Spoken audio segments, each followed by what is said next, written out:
Feminists protest against the scandal-tainted former Italian leader amid concerns the election could lead to political gridlock. 3 topless feminists lunched at Silvio Berlusconi as he arrived at a polling station in Milan to vote in Italy's general election. Polls opened in the country earlier amid concern the outcome could lead to political gridlock in Europe's 4th largest economy. As voters queued at a polling station at a Milan school, the 3 women, who had the slogan Basta Berlusconi, enough with Berlusconi, scrawled on their backs, broke through a crowd of journalists. The topless trio then jumped over some tables toward the former leader, but they failed to reach him. They were quickly detained by police and dragged away screaming in a chaotic scene. Italian news reports said the 3 were members of the Femen protest group.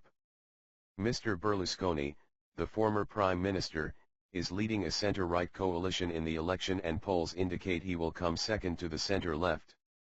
Italy is in its worst recession in 2 decades, unemployment is above 11% and rising, while the public debt mountain as a proportion of GDP is second only to Greece in the Eurozone.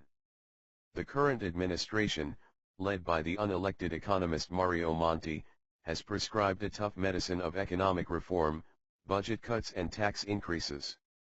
While the austerity program was welcomed by those trying to stabilize the single currency, it has been deeply unpopular among Italian voters.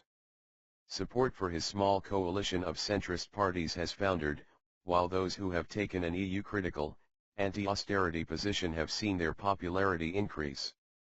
Voter intention surveys are banned in the days leading up to elections in Italy, but pollsters use elaborate ruses to disguise their findings. The most common features the political parties as competitors in fictional horse races. They suggest the unconventional anti-corruption 5-star movement, led by the comedian Beppe Grillo, could take up to 20% of the vote, which political analysts believe could throw parliament into chaos. Franco Pavoncello, the president of Rome's John Cabot University, told Sky News, Mr. Grillo will not even be a member of parliament, because of a conviction for vehicular manslaughter in 1981. So the question is, what's going to happen when you have 70 young and inexperienced people as MPs without the leader who got them elected? I think we might be in for some very interesting phenomena after the election. Italy's European neighbors, including Britain, don't want interesting phenomena. They want calm in the crisis-racked Eurozone.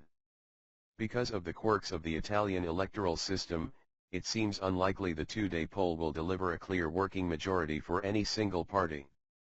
While the center-left's Pierluigi Bersani, leader of the Democratic Party, is likely to emerge as prime minister, thanks to a bonus of 55 seats awarded to the biggest vote-getter in the lower chamber of deputies, he may find it hard to win over the Senate. A law brought in by Mr. Berlusconi apportions extra seats in the upper house to the most populous regions. That favors the media magnate's center-right PDL party, which is polling well in areas such as Sicily and Lombardy. Mr. Berlusconi, who was considered a spent force after his resignation in November 2011, may find he holds the balance of power as any law needs the approval of both houses. Giovanni Ragusa, an economist from LUISS University, says a political stalemate could be disastrous for Italy and for Europe. When Italian voters realize there's not going to be a strong government able to pass new laws and that the tax increases they have been subjected to for the past few years are not going to be temporary, then the discontent is going to spill over onto the streets, he warned.